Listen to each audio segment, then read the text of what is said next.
I'm Liz Butler bringing you this week's Need to Know. Let's take a quick moment to think about the wheres and whens. The Saturday night service and life groups remain at the same times of 5:15 for life groups, 6:30 for the service.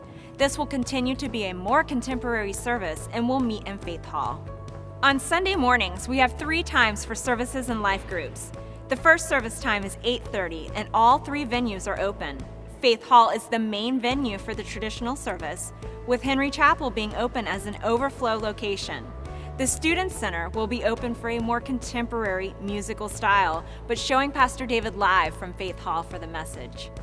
At 10:15, again, all 3 venues are open and all 3 will have a more contemporary musical style. Then at 11:55, there's another opportunity to worship in Faith Hall with the more contemporary musical style.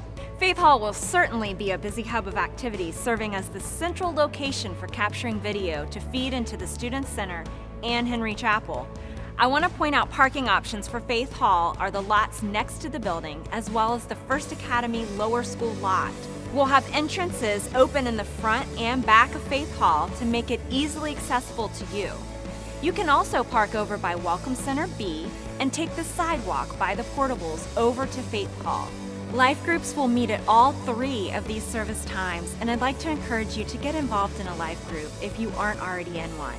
This year our focus is love your neighbor, and we want to take this time during All Out to be intentional, to develop real Christ-centered relationships with those we share our faith with here at First Orlando. Then the second half of the year, we'll want to take Love Your Neighbor to Central Florida. It's going to be an exciting year. It was less than a year ago that God spoke vision into Pastor David's heart, and we began the all-in journey. And God is continuing to work in a mighty way through you, our First Orlando family. As part of the staff here, it's an absolute privilege to see God at work in so many of your lives. It might be a little crazy these next couple of weeks as we learn where to park, where to go, but just remember that we're a team together, learning together, and working together to make His name famous. That was your This Week's Need to Know. We are so glad you're here with us today.